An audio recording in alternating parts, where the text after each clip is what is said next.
Repare, o Lira foi eleito pelo Bolsonaro. O Lira é a representação daquilo que a gente convencionou chamar de centrão, porque a gente gosta de chamar de coisa grave, mas é uma coalizão de picaretas. Tem gente boa, tem gente mais conservadora, e eu tenho profundo respeito pela diversidade do parlamento e até pelo Lira, que é muito hábil, que é muito, enfim. Mas a questão básica é o seguinte, que a pedagogia da chantagem, do toma lá da cá, da roubalheira, virou a linguagem, e o Lula chega, ao invés de enfrentar isso, concilia, mas nem tenta. A turma do PT se zanga, mas a minha questão é assim, nem tentaram.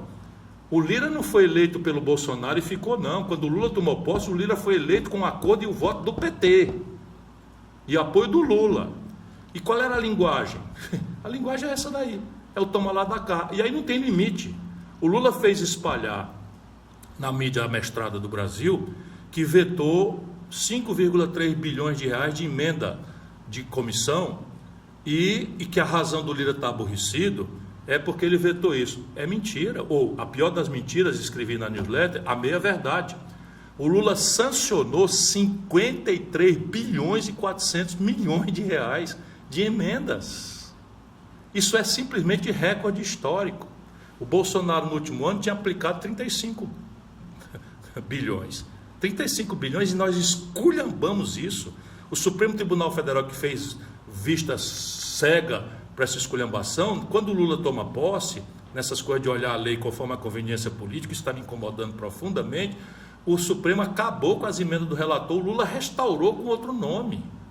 Percebe, irmão? Então ele veta 5,6, faz essa onda, e sancionou 53,4 bilhões de reais de emenda.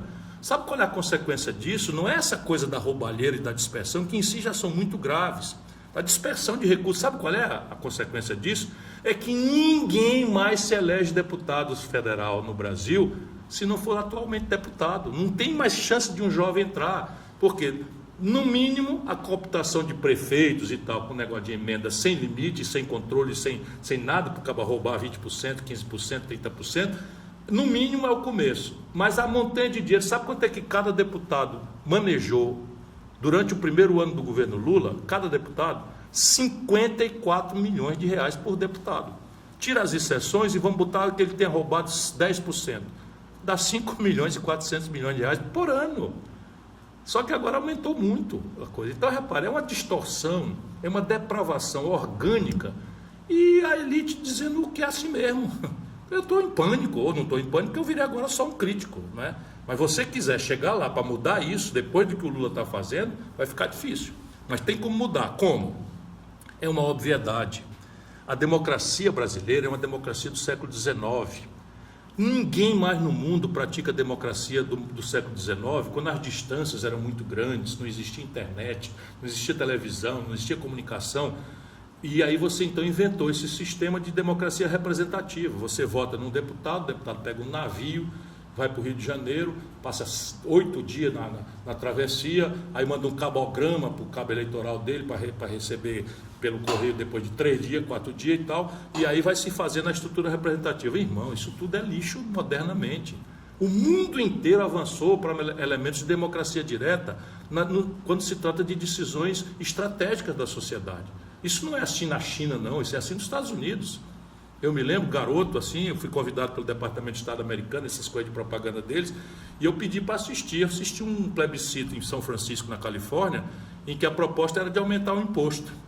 Eu digo, vai tomar uma surra. E deu 70% sim, para aumentar o imposto, porque lá esse imposto era vinculado ao financiamento da educação. E isso é o que nós temos que fazer, está previsto na Constituição brasileira. E o que é que faz o Lula e o PT e os líderes da dita esquerda e do pensamento progressista brasileiro?